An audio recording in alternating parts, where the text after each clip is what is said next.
Hi, this is Dr. Horzempa. I'm doing a video log today, and actually we'll be doing a series of these talking about topics that I'm getting a lot of questions on, either in the talks that I give or from patients in my clinic.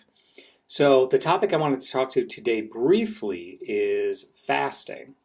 So fasting is becoming a really kind of hot topic in the scientific community, and I'm getting a lot of questions from people as to how to implement this. And really, it's kind of a long answer because it really depends on what your goals are.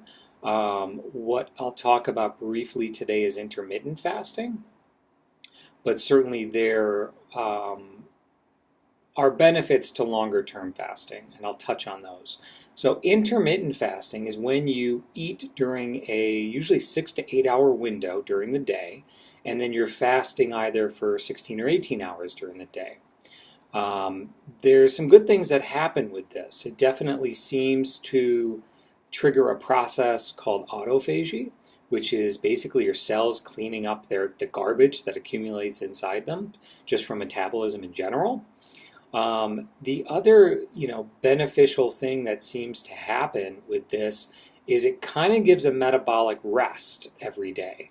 When they've looked at, how often are people consuming food and caloric beverages, the average person actually, it's about flipped. It's usually 16 or 18 hours a day they're eating. And we know that because we have these circadian clock genes, that we're not meant to really eat for that amount of time, especially into the night. So one thing you can implement is something called intermittent fasting. Again, this will shorten that window and allow that autophagy process to occur while you're in the fasting state. You may also, depending on the person, get a little bit of bump in your ketone levels during the fasted state, which is going to be beneficial as well. And that's a whole different talk. But intermittent fasting is one practical thing that can be implemented. It definitely has application for weight loss. It has application for treating diabetes. It has even application for things like cognitive decline. So wide-ranging effects. Again, if somebody's a type 1 diabetic who's dependent on insulin, they're going to want to watch doing this and track their glucose numbers and their insulin usage pretty closely. But most people can get in and do this kind of fast and be just fine.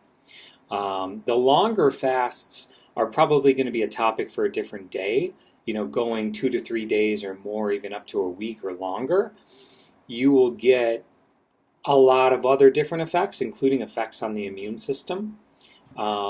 Which can be beneficial. Again, doing those fasts is probably something you want to talk to a medical provider about before you do them, just to make sure you're implementing it well. But that is fasting briefly. Again, I'll be giving some local talks around the community that'll go into fasting in more depth, but that's kind of a little bit of a toe in the water towards things that you can start doing to implement fasting. So hope you guys have a great day. Bye.